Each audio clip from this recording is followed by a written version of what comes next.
नमस्कार दोस्तों, स्वागत है आपका आपके अपने यूट्यूब चैनल मनप स्टोरीज में। दोस्तों, कहानी चल रही है सजदा प्यार का। इस कहानी के 2 पार्ट अपलोड हो चुके हैं, ये तीसरा पार्ट है। तो चलिए दोस्तों, कहानी के इस तीसरे पार्ट को शुरू करते हैं। मैंने तो आज तक इतनी बड़ी पूजा कभी नहीं देखी थी। थोड़ा घबरा रही थी, बट प्राची ने समझाया और हम सबके प्रयास से पूजा सफल हुई, जिसकी हम सभी को बहुत खुशी है। थैंक यू सर, हमें इस पूजा में शामिल करने के लिए। तभी उन तीनों को शिवम की आवाज़ सुनाई देती है, जो किसी से ज़ोर ज़ोर से बात कर रहा था। तीनों आश्चर्य से उसे देखने लगते हैं। वो किसी को बार बार सॉरी कह रहा था। उसके बात करने के अंदाज से ऐसा लग रहा था जैसे वो किसी को समझा रहा था, पर सामने वाला उसकी बात सुनने को तैयार ही नहीं था। तो कभी उसको मनाने के लिए सॉरी बोल रहा था, कभी गुस्सा कर रहा था कि बात को समझे। फिर गुस्से में फ़ोन काट देता है और अनुराग के पास आकर कुर्सी पर बैठ जाता है। तीनों अभी भी उसको एकटक देख रहे थे। शिवम उनको इस तरह अपनी तरफ देखता देखकर बोला, अब तुम लोग मुझे ऐसे क्यों घूर रहे हो, जैसे कोई भूत देख लिया हो। अनुराग, भूत नहीं, तुझे देख रहे हैं। और क्या हुआ है तुझे, इतने गुस्से में क्यों है? और फोन पर किससे यूं चिल्ला चिल्ला कर बात कर रहा था? शिवम अभी भी गुस्से में था, तो कुछ नहीं बोलता और थोड़ी देर आंख बंद करके बैठे रहता है। तो अनुराग चिढ़कर बोलता है, अरे बोलेगा कि नहीं? बताएगा बताएगा भी कुछ? क्या हुआ है कि बस ऐसे ही सन्यासियों की तरह आंखें बंद करके बैठे रहोगे? उसकी बात सुनकर प्राची और अंजलि हंसने लगती है, तो शिवम उन्हें गुस्से से देखता है। दोनों चुपचाप सिर नीचे कर लेती हैं। अनुराग, उनको गुस्से से देखना बंद कर और बता ना यार, क्या हुआ? क्यों इतना गुस्सा हो रहा है तू? आखिर बात क्या है, बता तो सही। शिवम थोड़ा शांत होते हुए, यार, सौम्या का फ़ोन था। उसे पता चल गया कि मैं यहाँ 1 हफ्ते से हूँ, तो बहुत गुस्से में है, कुछ सुनना ही नहीं चाह रही। अनुराग, तो प्रॉब्लम क्या है? जा ना, मिल ले उससे और बता दे सब, कि मेरे पास काम की वजह से तू मिल नहीं पाया उससे। शिवम फिर से त्योरियां चढ़ाते हुए इतनी देर से फ़ोन पर वही तो समझाने की कोशिश कर रहा था, पर वो मैडम समझे तब ना, उसे तो कुछ सुनना ही नहीं। प्लीज़ कुछ करना यार, तू तो जानता है ना, मैं इस दुनिया में सबसे ज़्यादा प्यार उसी से करता हूँ। उसे इस तरह गुस्से में नहीं देख सकता। अंजलि ये सुनते ही सन्न रह जाती है। उसकी आंखों में आंसू आ जाते हैं। वह बड़ी मुश्किल से सबसे अपने आंसू छुपाती है और सिर नीचे कर साइड में करके आंसू पोंछ लेती है। प्राची उसे आंसू पोंछते हुए देख लेती है। वो भी उसके लिए दुखी होती है। अंजलि से अब यहाँ बैठा नहीं जाता। वो अपने आंसुओं को और नहीं रोक पा रही थी, इसलिए जल्दी से उठकर चली जाती है। अंजलि के इस तरह अचानक उठकर जाने से अनुराग और शिवम उसकी तरफ देखने लगते हैं। अनुराग प्राची की तरफ देखते हुए उससे पूछता है, ऐसे क्यों चली गई? क्या हुआ अंजलि को? प्राची को समझ नहीं आ रहा था कि क्या बोले। वो अंजलि की स्थिति समझ रही थी, तो वो कुछ सोचकर बोली, पता नहीं सर, शायद कुछ काम याद आ गया होगा, इसलिए चली गई। सर मैं भी चलती हूँ, बहुत काम बाकी है इस हफ्ते का। अनुराग ओके कहता है और प्राची भी जल्दी से केबिन से निकलकर अंजलि के पास चली जाती है। अनुराग शिवम की तरफ देखकर, जो अभी भी थोड़ा टेंस नजर आ रहा था, यार शिवम, जा और उससे बात कर, समझ जाएगी वो। शिवम उसकी बात सुन कुर्सी से उठता हुआ बाहर जाने लगता है कि तभी उसे कुछ याद आता है और वो अनुराग के पास आकर झुठमुठ गुस्सा करते हुए पूछता है, साले, तू मेरा काम कब करवाएगा? अब परसों तो मुझे वापस जाना है। जिस काम के लिए यहाँ आया था वो तो रह ही गया। तेरे भरोसे रहा तो कुछ होगा ही नहीं। अनुराग उसकी बातों का इशारा समझ मुस्कुराते हुए बोलता है, हो गया मेरे भाई, तू चिंता मत कर, मैं ही करवाऊंगा तेरा काम। शाम को आ, तुझे लोकेशन दिखाता हूँ, जो पसंद आए बता देना जल्दी से। जल्दी ही वहाँ काम शुरू करवा देंगे तेरे होटल का। शिवम उसकी बात सुन खुश हो जाता है और शाम को मिलते हैं कहकर चला जाता है। यहाँ प्राची अंजलि के पास आती है। अंजलि टेबल पर सिर रखकर रो रही होती है। प्राची उसके सिर पर हाथ फेरती है तो अंजलि उठकर उसके गले लगकर रोने लगती है। आसपास के लोग उन्हें देखने लगते हैं, तो प्राची उन्हें घूरकर अपना काम करने का इशारा करती है। वो अंजलि की पीठ पर हाथ फेरते हुए उसे चुप करवाने की कोशिश करती है। फिर अपने से अलग करती हुई उसे कुर्सी पर बिठाती है और उसके आंसू पोंछते हुए उसे शांत करवाती है। फिर पास में रखी हुई पानी की बोतल उसे खोल कर देती है। चुप हो जा अंजलि, देख, प्यार करना किसी के बस में नहीं होता है। ये कब किससे हो जाए कुछ कहा नहीं जा सकता। ये तो एक सुखद एहसास है जो हर किसी को नहीं मिलता। जिसको ये मिल जाता है उसकी दुनिया खुशियों से भर जाती है, और जिसे नहीं मिलता तो वो रुक नहीं जाता अंजलि। ऊपर वाला उसके लिए कुछ और भी अच्छा सोच के रखता है। हो सकता है तेरे लिए भी मेरे शिव जी की ने कोई और बहुत अच्छा सोच कर रखा हो, जो शिवम सर से भी ज़्यादा अच्छा हो। वैसे अंजलि, इसमें शिवम सर का भी कोई दोष नहीं है। वो किसी और से प्यार करते हैं, वो भी बहुत पहले से। तुम तो उन्हें अभी मिली हो, और ना ही तुम्हारी कोई गलती है। ये प्यार होती ही अजीब चीज़ है यार। जिसको हम कभी पा नहीं सकते उससे हो जाता है। ये दिल भी अपना नहीं होता उस वक्त।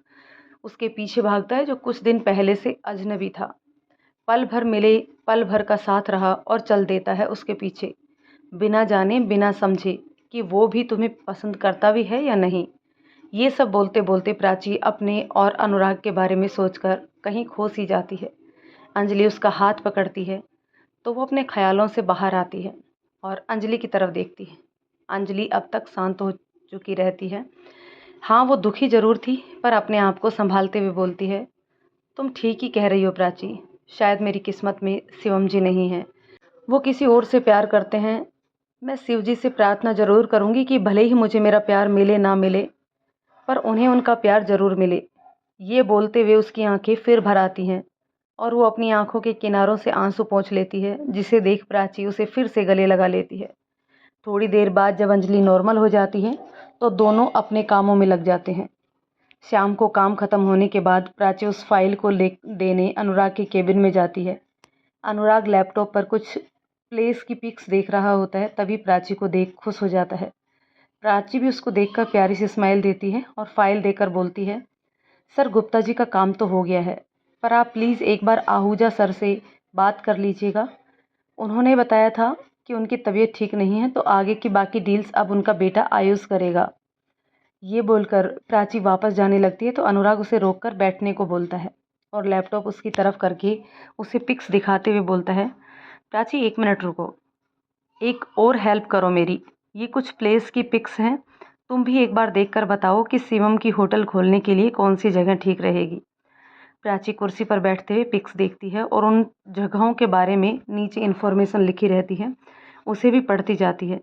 पहले तो वो कंफ्यूज हो जाती है कि कौन सी जगह अच्छी रहेगी, क्योंकि अपने हिसाब से तो चारों पिक्स अच्छी हैं और लोकेशन भी बढ़िया है। पर फिर कुछ सोचकर उसके चेहरे पर मुस्कान आ जाती है, जिससे पता चलता है कि वो कामयाब हो गई प्लेस को चयन करने में। अनुराग उसे इस तरह लैपटॉप पर लगा हुआ देख प्यार से उसे एकटक निहारता रहता है। प्राची जब बताने के लिए अनुराग की तरफ देखती है तो अनुराग को अपनी ही तरफ देखता हुआ पाती है। दोनों की नज़रें कुछ पल के लिए एक दूसरे से मिलती हैं। फिर प्राची शर्मा कर नज़र नीचे कर लेती है और अनुराग उसे ऐसे शर्मा कर देखते हुए खुद ही छिप जाता है। प्राची दोबारा अनुराग की तरफ देखते हुए से एक पिक दिखाते हुए बोलती है, सर ये लोकेशन बिल्कुल ठीक रहेगी शिवम सर के होटल के लिए, क्योंकि एक तो ये जगह थोड़ा हटके है, यहाँ से मार्केट के पास में है, और सिटी भी और एयरपोर्ट भी कोई ज़्यादा दूर नहीं होगा। बस ये थोड़ा सा सिटी से हटकर है, जहाँ ज़्यादा भीड़ भाड़ भी नहीं है, और लोगों को यहाँ रहने में मज़ा भी आएगा, क्योंकि यहाँ का वातावरण शांत है, जिससे वो यहाँ सुकून के पल बिताएंगे। मेरे ख्याल से ये जगह परफेक्ट रहेगी। फिर भी एक बार आप और शिवम सर देख लें। अनुराग, वाह प्राची, क्या बात है, बहुत अच्छी जगह है ये। मुझे भी पसंद थी, बट मैं इस एंगल से सोचा ही नहीं जैसे तुमने सोचकर बता दिया। मेरे ख्याल से शिवम को भी ये जगह बहुत पसंद आएगी। तभी शिवम साहिल के साथ केबिन में एंट्री करता है। शिवम साहिल के साथ आता है और अनुराग उसे यहाँ देखकर थोड़ा आश्चर्य से देखते हुए खुश हो जाता है। साहिल, हाय अनुराग।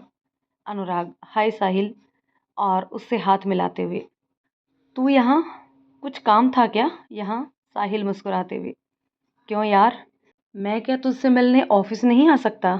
अनुराग, अरे नहीं नहीं साहिल, मेरे कहने का वो मतलब नहीं था।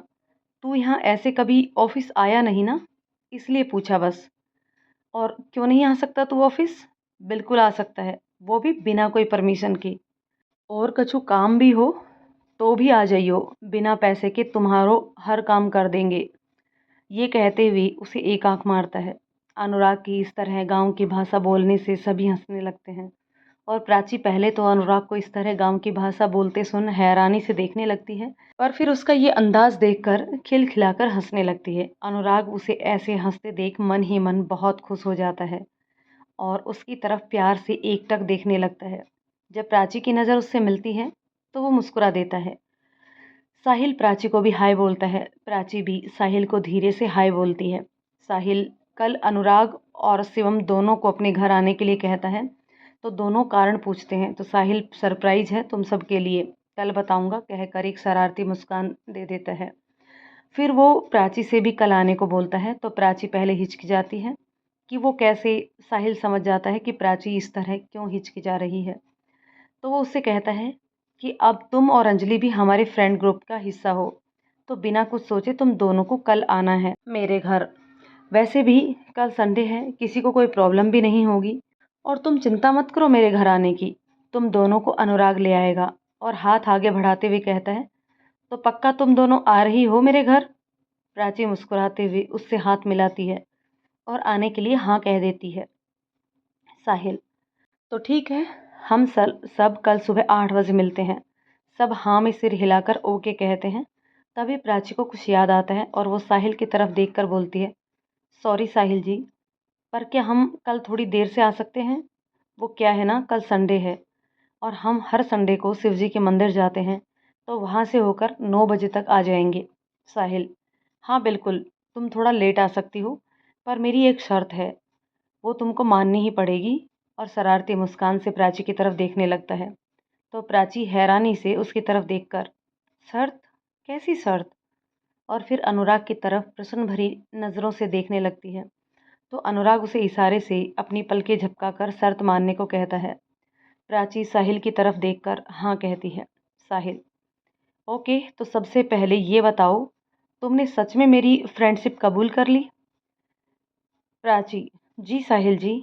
साहिल, तो फिर मेरी ये शर्त है कि तुम ये सॉरी, थैंक यू जैसे वर्ड नहीं बोलोगी मुझसे।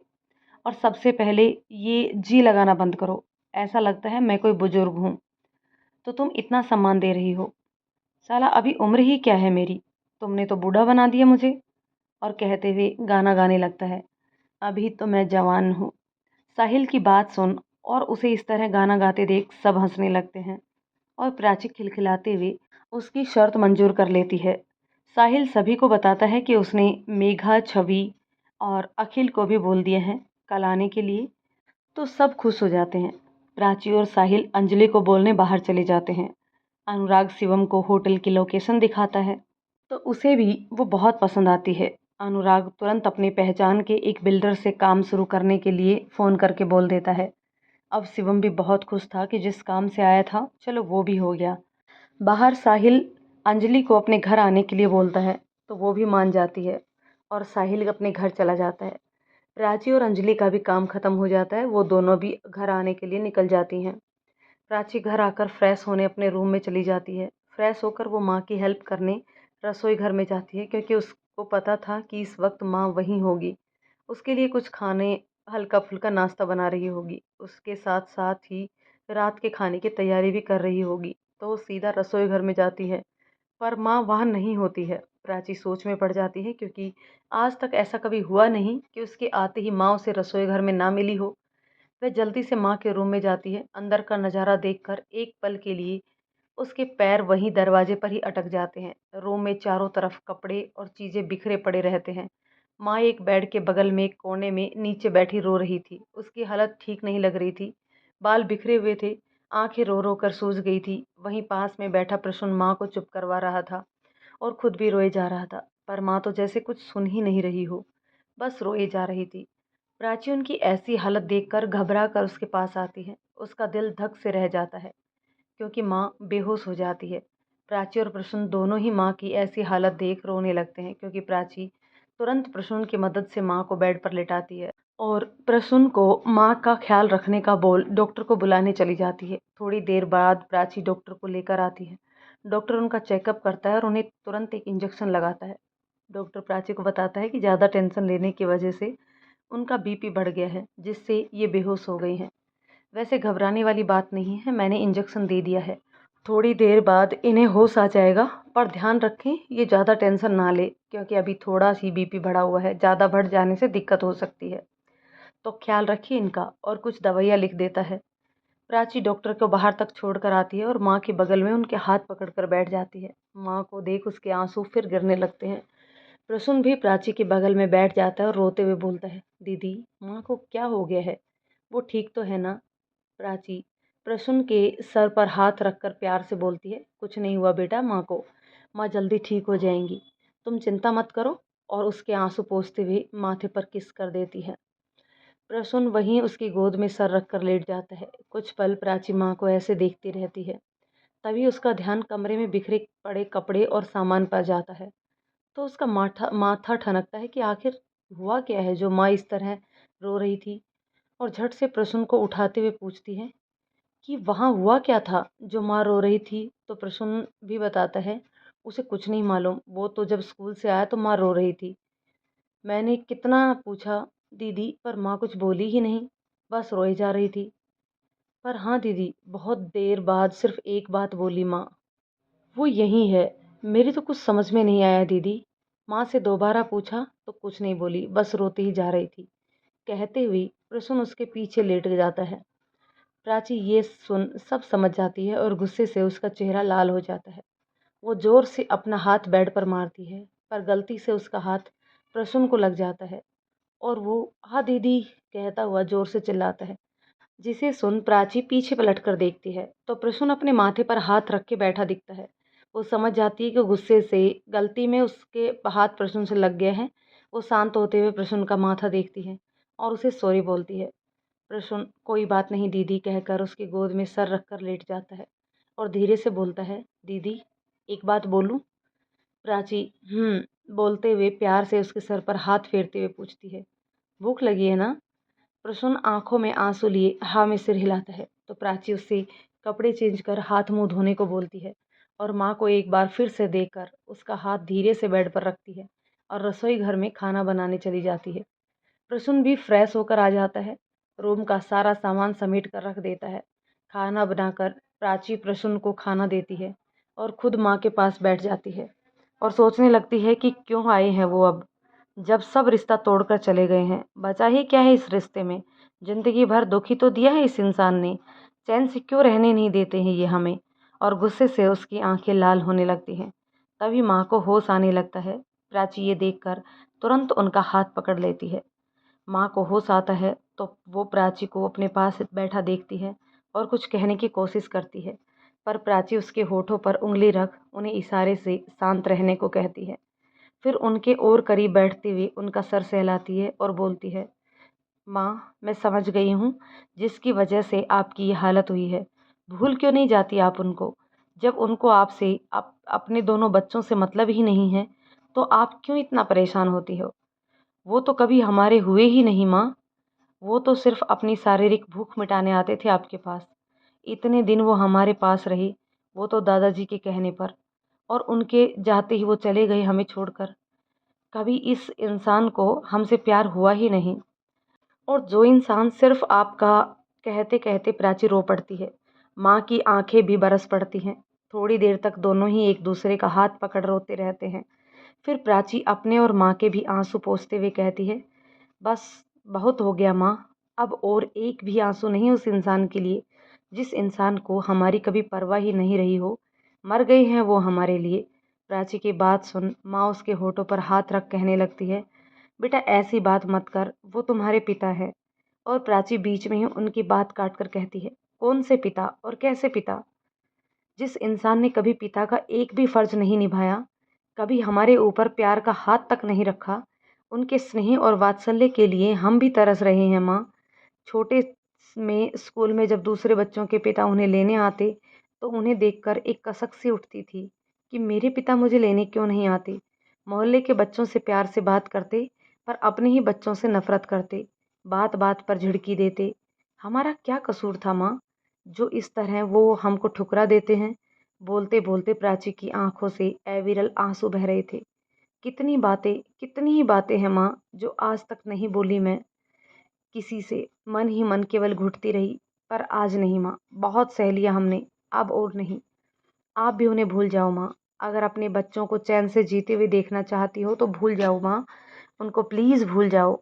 और बिलख कर किसी छोटे बच्चे की तरह माँ से लिपट कर रोने लगती है। माँ भी उसे संभालते हुए रोए जा रही थी। कुछ देर बाद वो शांत होती है और एक दृढ़ता उसके चेहरे पर छाई दिखती है, जिससे लग रहा था कि उसने एक निर्णय ले लिया है। वो प्राची को चुप कराते हुए कहती है, बहुत जी लिया मैंने उनके लिए, अब और नहीं। अब मेरे बच्चों के लिए मैं जीऊँगी। मैं मेरे बच्चों की खुशी के लिए उनसे सारे नाते तोड़ती हूँ बेटा। अब तुम जैसा कहोगी वैसा ही होगा। उनको भूल जाऊँगी मैं। प्राची माँ के गले लग जाती है और सोचती है, अब उनके नाम से कोई गम, कोई आंसू नहीं रहने दूंगी हमारी ज़िंदगी में। फिर अलग होते हुए माँ के लिए खाना लाने चली जाती है। दोनों साथ में खाना खाते हैं और आज तीनों, प्रसून, प्राची और माँ, एक साथ सोते हैं। प्राची काफ़ी देर तक आज जो कुछ भी हुआ उसके बारे में सोचती रहती है और फिर सोचते सोचते सो जाती है। अगले दिन सुबह प्राची बेसुध सोई हुई रहती है। तभी उसके मोबाइल पर रिंग होती है, पर गहरी नींद में होने की वजह से उसको रिंग सुनाई नहीं देती। रिंग फिर से एक बार, दो बार, पूरी पूरी बज जाती है, पर प्राची नींद में होने के कारण फ़ोन नहीं उठाती। वहीं पास में प्रसून सोया रहता है, जिसकी नींद फ़ोन की रिंग की वजह से डिस्टर्ब हो जाती है, तो प्राची को ज़ोर से हिलाते हुए उठाता है। प्राची उसके अचानक से ऐसे उठाने से हड़बड़ाते हुए उठती है और बड़ी बड़ी आंखें कर प्रसून को देखती है। क्या हुआ? क्या हुआ प्रसून? प्रसून, कुछ नहीं हुआ दीदी। उसका मोबाइल देते हुए, इसे देखो, कब से आपका ये भोंपू बजे जा रहा है, सुबह सुबह सोने ही नहीं देता, ये भी चैन से। और कहकर फिर से सो जाता है। प्राची मोबाइल देखती है जिसमें अनुराग की 3 मिस्ड कॉल होती हैं। वो घबरा कर घड़ी की तरफ देखते हुए सोचने लगती है कि अरे, आज तो साहिल के यहाँ जाना था और मंदिर भी जाना था। मैं कैसे भूल गई? कहीं लेट तो नहीं हो गई मैं? 9 तो नहीं बज गए हैं? शिवजी बचा लेना मुझे, नहीं तो पक्का फिर से आज सर की डांट पड़ेगी कि वहाँ भी जाने को लिए लेट करवा दी। और ये सोचते हुए घड़ी की तरफ देखती है तो चैन की सांस लेते हुए कहती है, बचा लिया शिवजी आपने, अभी तो 7 ही बजे हैं। Thank you, thank you, thank you Shivji. फिर अनुराग को फ़ोन लगाती है। अनुराग फ़ोन उठाते हुए, ओ थैंक गॉड, आपने फ़ोन तो किया। मैं कब से आपका फ़ोन कर रहा हूँ, पर आप तो रिसीव ही नहीं कर रही थी। प्राची, जी सर, वो मैं नींद में रिंग नहीं सुन पाई sir, sorry sir, please sir. Anurag Prachi को इस तरह हकलाते हुए सुनकर उसकी सारी स्थिति को समझ जाता है और हंसने लगता है। प्राची उसकी हंसी की आवाज़ सुन चौंक कर पूछती है, क्या हुआ सर? अनुराग, कुछ नहीं, बस ऐसे ही। अच्छा, मैं इसलिए फ़ोन कर रहा था कि मैं आपको 8:45 पर शिव मंदिर में ही मिलूँगा। आप अंजलि को भी बता दीजिएगा, वहीं से हम साहिल के यहाँ चलेंगे। प्राची, जी सर, हम बिल्कुल टाइम पर मिल जाएंगे। अनुराग, ओके कहकर फ़ोन रख देता है। प्राची भी जल्दी से बेड से उठकर अंजलि को फ़ोन कर सब बताती है। फिर फटाफट बाथरूम भागती है और जल्दी से नहाकर रेडी हो जाती है। फिर वो रसोई घर में जाती है माँ के पास, क्योंकि वो अभी भी वहीं होंगी। उनको भी बताना है साहिल के यहाँ जाने का। कल की हालत देखकर वो बताना ही भूल गई थी माँ को। माँ रसोई घर में चाय बना रही होती है। प्राची उनके पास आकर पीछे से उनके गले में हाथ डालती है और गाल में किस करते हुए गुड मॉर्निंग कहती है। माँ प्यारी से स्माइल देकर उसके गाल पर हाथ फेरती है। प्राची आगे आकर माँ का हाथ पकड़कर कहती है, माँ, आपकी तबीयत ठीक नहीं है, आप बैठो, मैं सब काम निपटा लूँगी, आप जाओ आराम करो। माँ एक नज़र प्राची पर डालती है, फिर प्यार से कहती है, मुझे क्या हुआ है, मैं तो बिल्कुल ठीक हूँ। और चिंता मत कर, जो कल हुआ वो अब ना होगा कभी। मुझे अब मेरे दोनों बच्चों के लिए जीना है, उसकी खुशी में ही मेरी खुशी है। तो तुम अब ये सब काम की चिंता छोड़ दो। वैसे भी हम 3 प्राणियों के लिए काम ही कितना रहता है। अभी सब हो जाएगा तो दिन भर आराम ही तो करती हूँ। वैसे भी पड़े पड़े ही रहने में कहाँ मन लगता है बेटा, तू मुझे करने दे ये सब। फिर प्यार से उसको देखते हुए बोलती है, आज तो मेरी बच्ची बहुत प्यारी लग रही है। कहीं जाना है क्या? प्राची, हाँ माँ, आज मंदिर के बाद साहिल के घर जाना है। उन्होंने अपने सब फ्रेंड्स को बुलाया है। तो जाऊँ माँ? माँ, ये भी कोई पूछने की बात है? जा, हुआ कितने दिन बाद तो अपने दोस्तों से मिलने जा रही है, तेरा भी मन खुश हो जाएगा। पर शाम से पहले आ जाना बेटी, तेरी चिंता लगी रहती है। प्राची, जी माँ कहते हुए माँ के मना करने के बाद भी उनके साथ काम करवाने लगती है। तभी अंजलि आ जाती है तो दोनों माँ को बाय कहकर मंदिर के लिए निकल जाती हैं। मंदिर जाकर दोनों पास के ही पहचान की दुकान से प्रसाद लेते हैं चढ़ाने के लिए। तो दुकान के काका उन्हें 2 पैकेट देते हैं, एक छोटा और एक बड़ा, जिसे देखकर अंजलि हैरानी से काका से बोलती है, काका हमने एक ही प्रसाद का पैकेट चाहिए। तो काका प्राची की तरफ देखकर मुस्कुराते हुए बताते हैं, अरे बेटा, ये प्राची बिटिया के लिए है। वो हर रविवार को यहाँ गरीबों को अनाज देती है। उसमें मेरे पास पहले से ही उनके पैसे जमा करवा दिए थे, इसलिए मैं उसका ये पैकेट तैयार करवा कर रखता हूँ।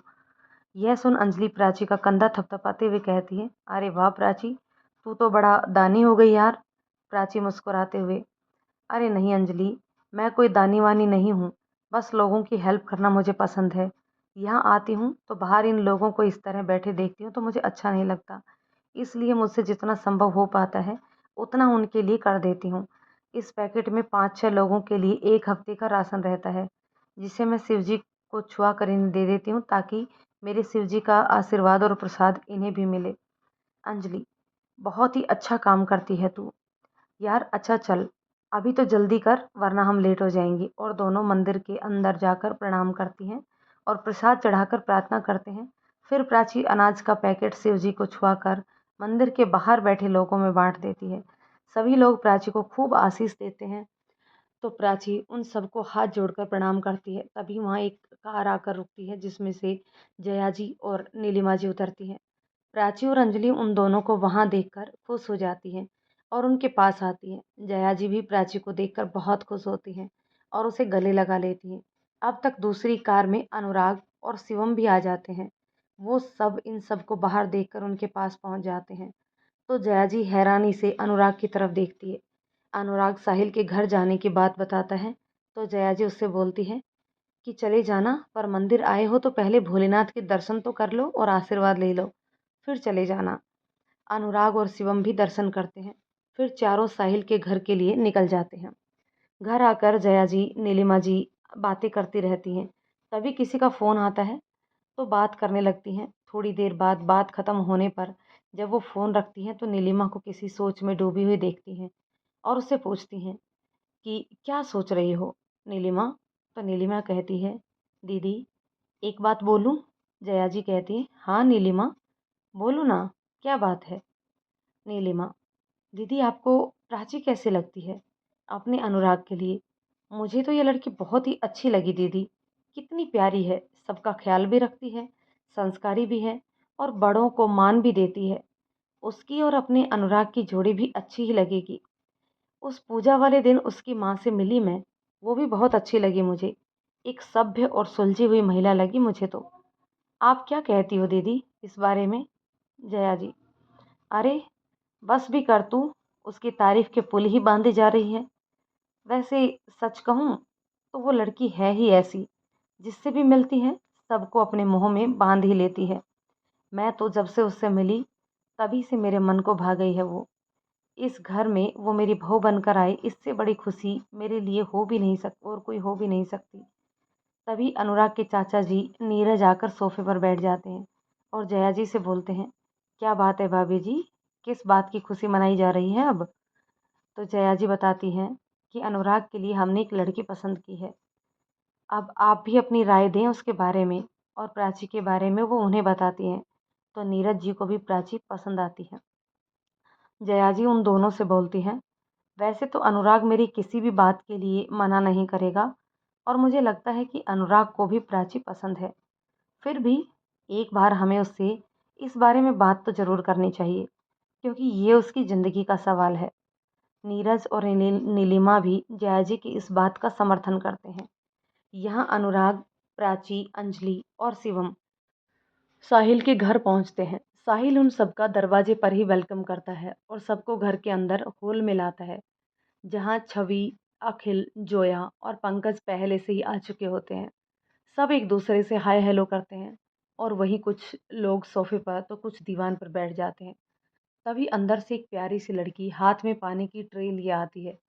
दिखने में थोड़ी सांवली पर बहुत ही प्यारी, काली आंखें, बड़ी बड़ी सी, नुकीली नाक, मांग में सिंदूर, माथे पर छोटी सी लाल बिंदी, होठों पर प्यारी सी मुस्कान, रेड कलर की सलीके से पहनी हुई साड़ी, कुल मिलाकर बहुत ही खूबसूरत लग रही थी वो।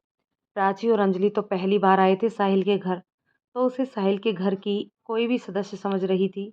पर बाकी सभी जो पहले भी आ चुके थे साहिल के घर, वो सभी उस लड़की को देखकर आश्चर्य से साहिल की तरफ देखते हैं। साहिल उन सब का ऐसा रिएक्शन देख उस लड़की को अपने साथ लेकर आता है और सबसे इंट्रोड्यूस करवाते हुए कहता है, इनसे मिलिए, ये है खुशी अग्रवाल, यानी कि मिसेस साहिल खुशी अग्रवाल, मेरी वाइफ, आप सबकी भाभी। और साहिल की बात सुन प्राची, अंजलि और छवि को छोड़कर बाकी सब का मुंह खुला का खुला रह जाता है और सब एक साथ बोलते हैं, क्या? सब कभी साहिल की तरफ देखते हैं, कभी छवि की तरफ, तो कभी खुशी की तरफ। साहिल उन सब की ऐसी हालत देखकर हंसने लगता है, फिर सबसे कहता है, मैं जानता हूँ तुम सब ऐसे आश्चर्य में क्यों देख रहे हो। पहले शांति से बैठो और पानी पियो, फिर तुम सबको सब बात बताता हूँ कि क्या हुआ कैसे हुआ। और खुशी की तरफ इशारा करते हुए खुशी उसका इशारा समझकर सबको पानी देती है। सब बिना कुछ बोले पानी का गिलास लेते हैं और पानी पीकर साहिल की तरफ देखने लगते हैं। साहिल भी समझ जाता है कि सब सच जानने के लिए कितनी बेचैन है, तो वो भी सीधा पॉइंट पर आता है। प्राची और अंजलि को कुछ समझ नहीं आता कि यहाँ चल क्या रहा है, तो दोनों चुपचाप उन सब की बातें सुनती हैं। साहिल बात शुरू करते हुए कहता है, मैं जानता हूँ कि तुम सब लोग हैरान इसलिए हो क्योंकि मैं और छवि एक दूसरे से प्यार करते हैं और इस बात की जानकारी हमारे घर वालों को भी है। फिर भी मैंने खुशी से शादी कैसे कर ली। प्राची और अंजलि ये बात सुन एक दूसरे की तरफ देखते हैं और सारी बात समझ जाते हैं कि क्यों बाकी लोग इन तीनों को इस तरह से देख रहे थे। अब सभी लोग साहिल की तरफ देखकर हाँ में सिर हिलाते हैं, तो साहिल अपनी बात आगे बढ़ाते हुए कहता है, तो सुनो आप सभी, मेरी शादी के पीछे भी एक कहानी है। 4 महीने पहले मेरे दादाजी के बहुत ही खास दोस्त की पोती की शादी हो रही थी, जिसमें शामिल होने हम सभी उनके गांव गए थे। सब कुछ अच्छा चल रहा था। शादी के हर रस्म, संगीत, मेहंदी, हल्दी सब बड़े ही धूमधाम से हो रही थी। शादी वाले दिन भी जब बारात आई तो हम सभी ने उनका स्वागत सत्कार बड़े ही जोर शोर से किया। दोनों ही तरफ के सभी लोग बहुत खुश थे। दूल्हे का द्वाराचार हुआ, फिर उसे स्टेज पर बिठाया गया। दूल्हा अपने दोस्तों के साथ हंसी मजाक में लग गया। यहाँ दुल्हन भी खूबसूरत से लाल जोड़े में सजी अपनी सहेलियों के साथ हाथों में जयमाला लिए स्टेज पर आई। दोनों तरफ के लोग जयमाला देखने आगे आ गए थे और जैसे ही दुल्हन दूल्हे को जयमाला डालने लगी, दूल्हा उसका हाथ पकड़ उसे रोक देता है। सब लोग उसकी ये हरकत देखकर हैरान होकर उसकी तरफ देखने लगते हैं, जो बहुत ही गुस्से में नजर आता है। घर के कुछ बड़े लोग आकर उससे पूछते हैं, क्या हुआ बेटा, आपने इस तरह दुल्हन को क्यों रोक दिया? तो दूल्हा गुस्से में उन सब से बोलता है, मैं ये शादी नहीं कर सकता। आप सभी ने मेरे साथ धोखा किया है। मुझे किसी और की फ़ोटो दिखाकर किसी और से शादी करवा रहे हो। फ़ोटो तो किसी सुंदर सी लड़की की दिखाई थी, फिर ये तो सांवली काली सी लड़की, क्यों शादी करवा रहे हैं आप लोग इससे? ये बात सुनकर दुल्हन की आंखों में आंसू आ जाते हैं और वो दौड़कर घर के अंदर चली जाती है। सब लोग दूल्हे को बहुत समझाते हैं कि बेटा इसी लड़की की फ़ोटो हमने दिखाई थी आपको, पर वो कुछ सुनने के लिए तैयार ही नहीं होता। उसके पिताजी उसे बहुत समझाते हैं, पर उसको तो जैसे कुछ सुनना ही नहीं हो। वो बारात को वहीं छोड़ अपने दोस्तों के साथ चला जाता है। दूल्हे के पिताजी और बाराती भी ये कहकर, जब दूल्हा ही नहीं तो हमारा यहाँ क्या काम, कहकर वापस चले जाते हैं। जहाँ अभी थोड़ी देर पहले खुशियों का माहौल था, वहाँ अब दुख और उदासी का मातम छा गया था। किसी से कुछ भी बोला नहीं जा रहा था। दुल्हन के माता पिता का भी रो रो कर बुरा हाल था और मेरे दादाजी के दोस्त, उनको ऐसा सदमा लगा कि वो कुछ बोल ही नहीं पा रहे थे, ना ही रो पा रहे थे, बस मंडप की तरह एकटक देखे जा रहे थे। मेरे दादाजी उन्हें धीरज बंधा रहे थे कि तभी वो अचानक उठे और दौड़कर घर के पास वाले कुएं की तरफ जाने लगे। सब लोग घबरा गए। मैं दौड़कर उनको पकड़ता हूँ और बड़ी मुश्किल से उन्हें संभालते हुए घर लाता हूँ। उनकी हालत ठीक नहीं थी। मेरे दादाजी उनका हाथ पकड़े उन्हें समझाते हैं, पर वो कुछ नहीं बोलते, बस रोए जा रहे थे। तभी मेरे दादाजी एक निर्णय लेते हैं और अपने दोस्त और वहाँ खड़े सभी लोगों से बोलते हैं, उठो सब, ये क्या रोने वाला माहौल बना रखा है तुम सभी ने? शादी वाला घर है, जाओ गाओ बजाओ खुशियाँ मनाओ, शादी आज ही होगी। उनकी बात सुनकर सब हतप्रभ हो उनकी तरफ देखने लगते हैं। दादाजी के दोस्त भी उनकी बात सुनकर दादाजी से कहते हैं, क्यों मजाक कर रहे हो तुम? क्या तुम्हें भी मेरी इज्जत का कोई ख्याल नहीं? बारात भी वापस चली गई है, कौन करेगा अब मेरी पोती से शादी? उसका सांवला रंग भी उसकी जिंदगी को तबाह कर गया। अब वो जी कर भी क्या करेगी? तभी मेरे दादाजी खूब तेज चिल्लाकर कहते हैं, बकवास बंद कर अपनी। क्यों नहीं जिएगी वो? किसी और की गलती की सजा खुद को क्यों देगी वो? क्या कमी है तेरी पोती में? ये बता।